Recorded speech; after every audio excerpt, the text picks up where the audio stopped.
A UFO? More and more people claim to have seen them. These pictures are considered genuine by people who believe in UFOs. This was taken on May 23rd, 1971. Look at the cloud formation. Unchanged on this photograph, but the object is now in the upper left. In other words, it has moved. Are they just watching us? Are they gathering information? Do they exist? Unidentified flying objects or optical illusions? I spoke again with Dr. Dennis Houck. As a mathematician, you're eminently qualified because of your training to observe and analyze UFOs. What got you interested? I became interested while I was in graduate school in Vienna, Austria. We were on a skiing holiday to Innsbruck, Austria, and myself and two companions had come upon a UFO as we went over a ridge on the Nordketten range. We saw the object, what we thought was an object, hovering in front of a boulder about 250 feet in front of us across a small ravine. And it was grayish shaped. It looked like it was spinning. At least it had that shimmering effect. And we were very excited. We threw up our skis and started running towards it. And as we approached the object, it actually disappeared in front of our eyes. And as I look back on the sighting, I think perhaps it was an optical illusion. But in any case, it got me very interested in the problem of UFOs. You saw what you thought was a UFO then, a flying saucer. Looking back now with more information at your fingertips, you consider it now an aberration of nature, something that was naturally there that you took to be a UFO. Correct. Yeah. So we seem to have a problem in discriminating between what are unidentified flying objects and what aren't UFOs. It's a major problem in ufology, I think. Well, you have some pictures here that illustrate that pretty well. I think that, for example, here, number of photographs of things that if you weren't knowledgeable, you could take to be unidentified flying objects, flying saucers, in fact. Right. These show up in the field quite a bit and create what we call noise, bad reports. For instance, this one from the Gemini 7 shot, you see these pentagon-shaped objects. They really are lens flares. Right. And this one here, an obvious fake, huh? Oh, it's a noctilucent cloud. It's a cloud that glows of its own accord from the static. Here are lenticular clouds, which are saucer-shaped clouds appearing over. And then, something more mysterious, the real thing. The real thing, at least what we believe to be the real thing. Here, the saucer-shaped vehicle with the dome on the top. A unique shape, which is coming up in recent years, more and more reported. We're getting away from that pie-shaped, pan-shaped objects and into this. Then you believe that there is such a thing as a UFO with an intelligence inside it that is not ours, not human. I think that is one of the characteristics which we can assume UFOs behave in most cases in a linear fashion, a purposeful fashion. They do not, they seem to have a motive behind it. This is true in all categories: nocturnal lights, daylight discs, close encounters. We have this linearity of purpose and in many cases linearity of behavior. That is, they don't show up in one part of the sky and then just disappear and show up in another part. You can usually trace their motions and movements. They interact. They have this interactability with our environment and with our physical world. In other words, they leave traces in the ground. They leave UFO rings. There is some evidence of that, too. Yeah, there are some good examples here of rings. Right here, of the burnt-out areas. Where was this? In Australia? That's Melbourne, Australia. And there are over 300 such rings seen in conjunction with UFO sightings. These aren't just patches in the ground because there is a fungus which will cause these patches, but these are seen in conjunction with UFO sightings in numerous cases. Can you deduce something of their characteristics, their intelligence, their motivation, by their actions? Mathematically or logically, there's not much to deduce there. We haven't had any contact, and that in itself is a hint, I think, to the motivation behind the UFO occupants, if there is such a thing, or the UFO intelligences. They don't care about interacting with us, at least on our conscious level. They're not, they don't really care about meeting human beings at the present time. There's something about the way they act I don't like personally. There's a belief in the field that UFOs are benign, that they're here to save us. Sometimes I have to wonder about that belief because simply the way they behave. Well, what could you speculate would be their motivation? I mean, if it wasn't benign, would it be harmful? of course, there's a possibility, but I think they really don't care one way or the other. I think they're here perhaps for their own motives, which maybe we can't understand their motives, but whatever it is, I think it's wrong to think they're here to save the world, and I think it's wrong to think that they're here to destroy it. I wonder if it's not an attempt by so many people to explain the inexplicable. It's used that way. The UFOs is used that way. It's misused. Misused, abused perhaps, and widely disbelieved. How, the skeptics say, could an extraterrestrial travel the vast distances? The distances between the Earth and the other solar systems are so great that no human being could ever travel them in his lifetime, unless he were able to travel at much greater speeds than are known to us today. Even if we could actually travel at the speed of light, a space crew would still need centuries to get from one solar system to another. Einstein proved that isn't true with his theory of relativity. At these high speeds, time dilations go into effect. The greater the speed, the less time passes. This table shows how that works on a spaceship traveling at a speed of 500 million miles an hour. On the left, the years which pass for the ship's crew. On the right, the elapsed years for the same time period on Earth. After 15 years of spaceflight, 80 years have already passed on Earth. The longer the rocket is underway, the greater the difference between the time which passes on board the ship and the years on the Earth. The longer the spaceship is en route, the greater the difference between the time in the ship and the time on the ground.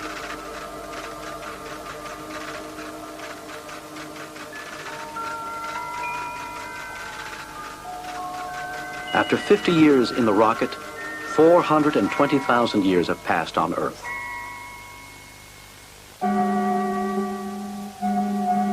Close UFO contacts have been reported from Pascagoula, Mississippi, from Fargo, North Dakota, from Liberty, Kentucky. I spoke with Officer Bill Patrick of the Stony Point, New York Police Department, and with Sergeant Tom Gerace of Haverstraw. What did you see? The first sighting that we had reported to us was on the 21st of August, a little after 1 in the morning. And I responded to the call, and it was Mr. and Mrs. Gus Gizes said that they were watching a star, and that it seemed to be a pulsating star, but they could notice a little bit of light in it. So Mr. Gizes got out some binoculars and looked at it, and you could see a distinct red and green flashing light coming from the star, and he called me over there, and I observed the same thing as he explained to me, exactly as he explained it to me. What makes you gentlemen think that it wasn't a balloon or a meteorite or something like that? Well, because of the way it was so erratic. You know, it stayed still for so long, and it had this aluminum green light, a strobe red, and a strobe white. And then all of a sudden, from that standing position, it took off at a very high rate of speed. This was, of course, a different sighting from Officer Patrick. It was the same night that Officer Patrick was on, because I was talking to the desk officer, and he said he was out there observing the same thing. Have you seen it at any other time? Yes, I did, over the Lubbock power plant. You've seen it over the Lubbock power plant? On the first sighting, we really didn't think it was some sort of UFO. We thought maybe it was a satellite, a weather satellite or something to that extent. What made you change your mind? Well, we had numerous other sightings. Between the 21st and the 30th, we had 9 sightings. And they were observed by some 7 people in the town. And we had some 7 police officers also confirm the sightings. There was movement in what appeared to be a star. And it would move in one direction, then turn and go into the other direction. I observed the light for 45 minutes in the west end of our town here. And the light just stayed there for at least 40 minutes. Then when it did take off, it took off at a very high velocity into the northwest section of our town. Have you seen lights over the power plant, too? Yeah, the first sighting was a UFO that hovered over the power plant for about 45 minutes. And you saw it clearly? That was right. That was on the 21st of August. And you saw that, too? I certainly did. And there were a number of other officers and people who have seen it? Yes, as a matter of fact, I had my whole family, my neighbors, they were all watching. All over the power plant? All over the power plant. Can you speculate on anything that they might have been doing? It just seems that they might have been observing us. Thank you.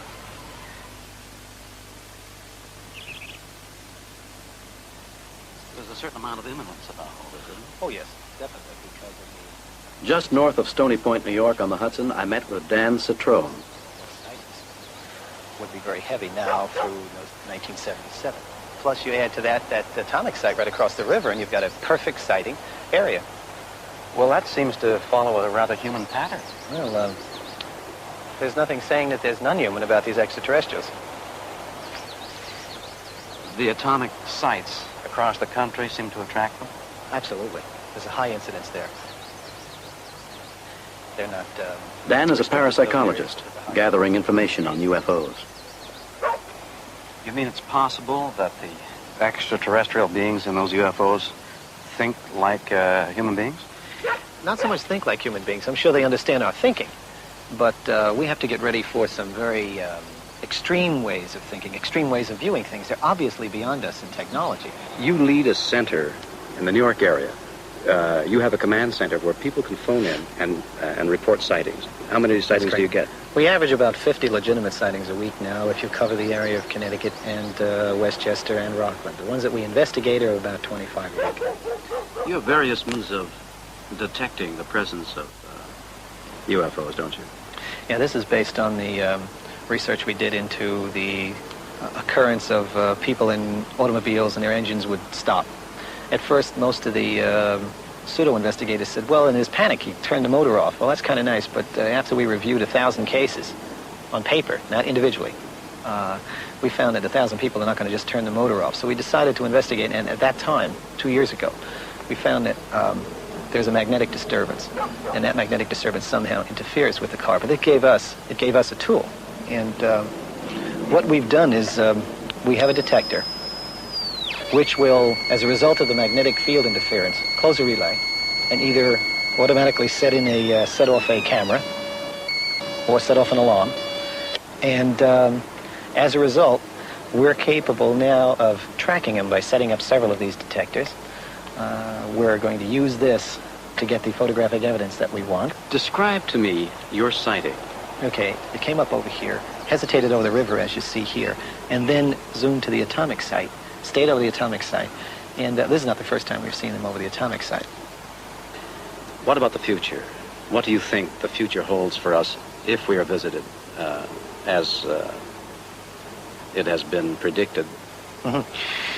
I can't go on just if we're. I must go on when we're, because I put a lot of preparation to it. And I also would like to establish the fact that there's no doubt in my mind at all. It would have to be, as I mentioned before, scientific cowardice for someone to look at all the evidence and say either there was a very highly advanced civilization preceding ours, or extraterrestrials came. Now, when we look at our ancient scriptures and they all say, yeah, they shall return, and now we're seeing evidence that they're attempting to come back, and many people that are level-headed, and I consider myself level-headed, I consider myself intelligent, are preparing for it. It's inevitable that they are going to contact us. What will happen? I think that there'll be a 8th day of creation type. I think that that's a catch-all phrase, meaning our next stage. We have gone as far as we can on this particular planet by ourselves, and now we need help to get us beyond it.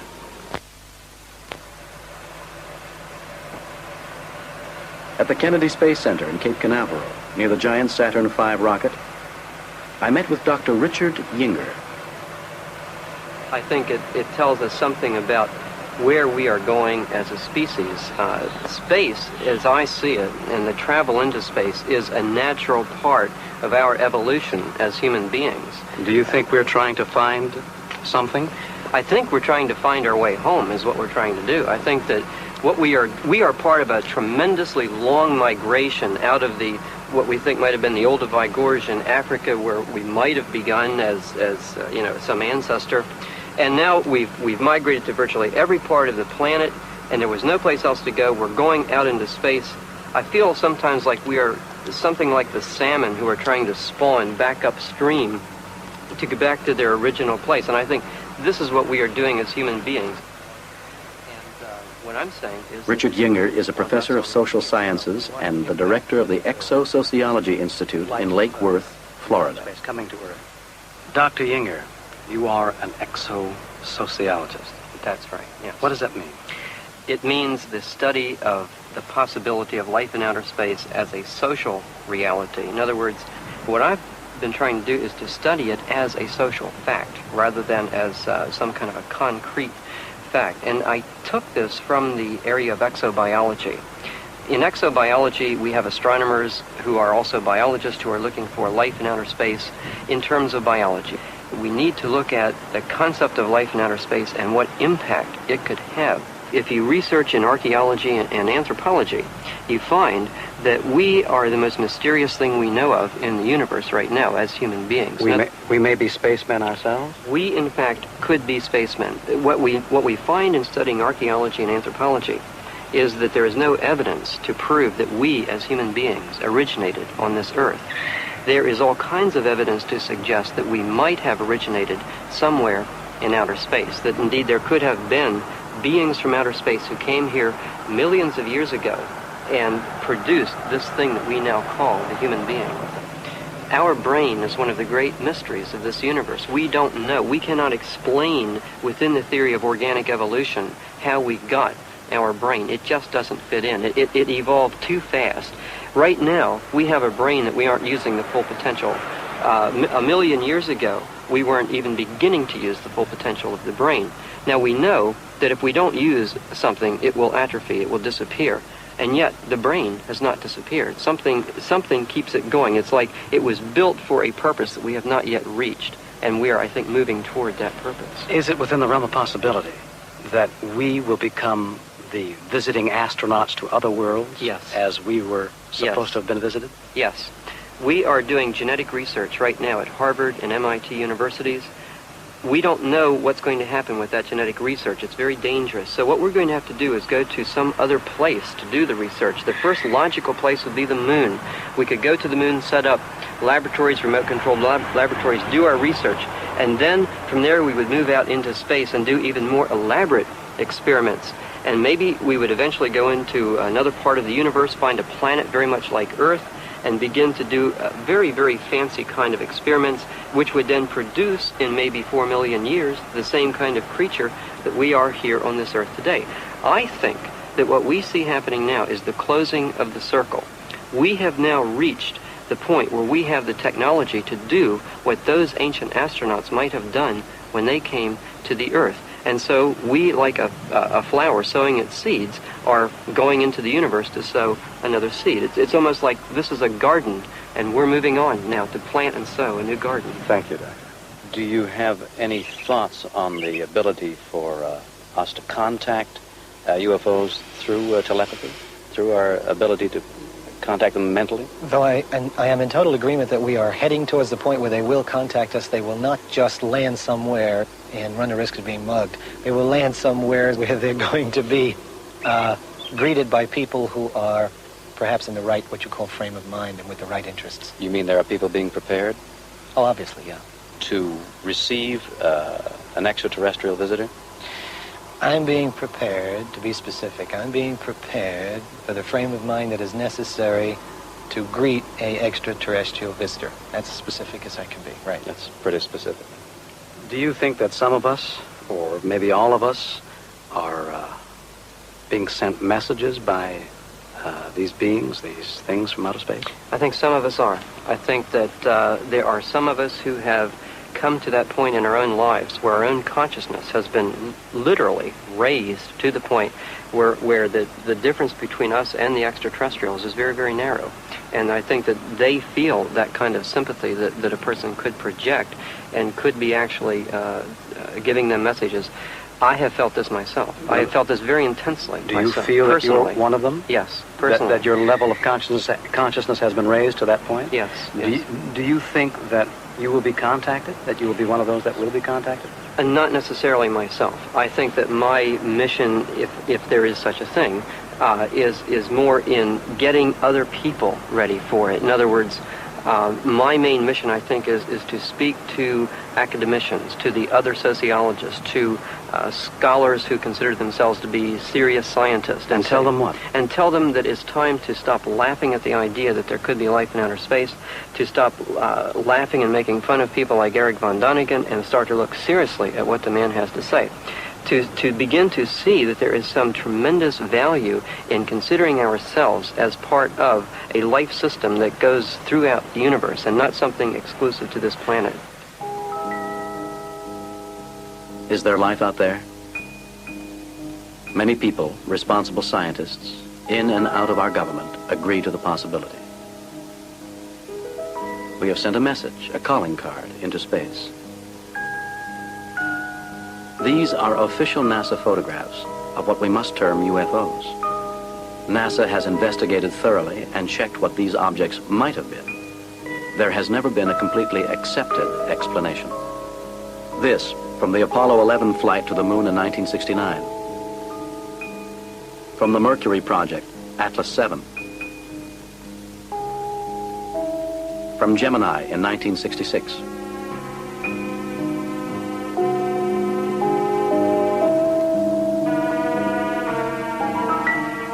There have always been people gifted with some special sense, capable of looking into the future, who predicted events they couldn't possibly have known about, the oracles of ancient history. The physician Nostradamus in the Middle Ages. Recently, there was this headline.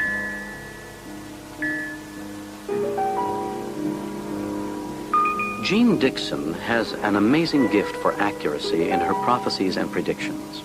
She warned of President Kennedy's assassination long before it happened. She predicted the suicide of Marilyn Monroe and the murder of Robert Kennedy a year in advance. I met with her in her garden in Washington, D.C.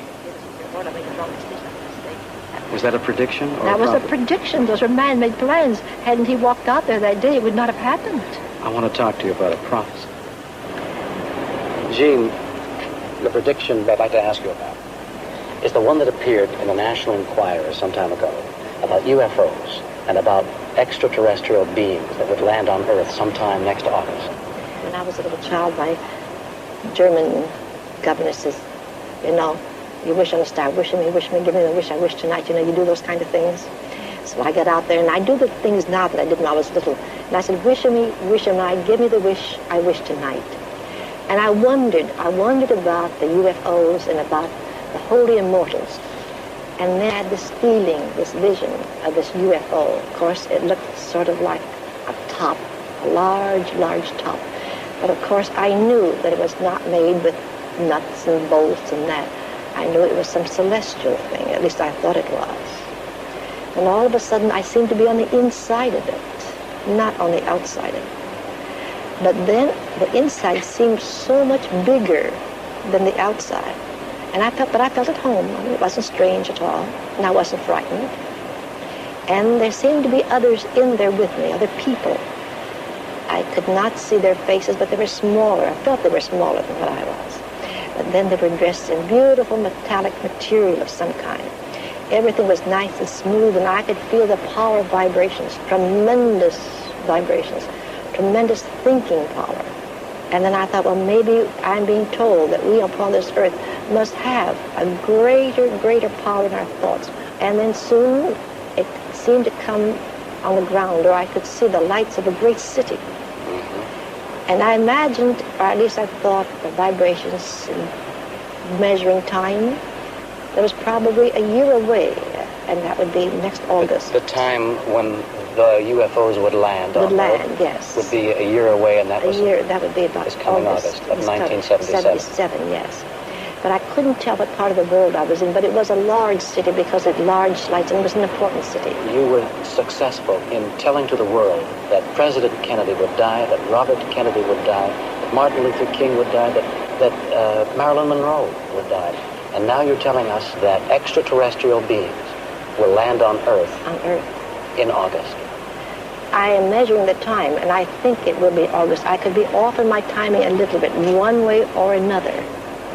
But it will be. It will be.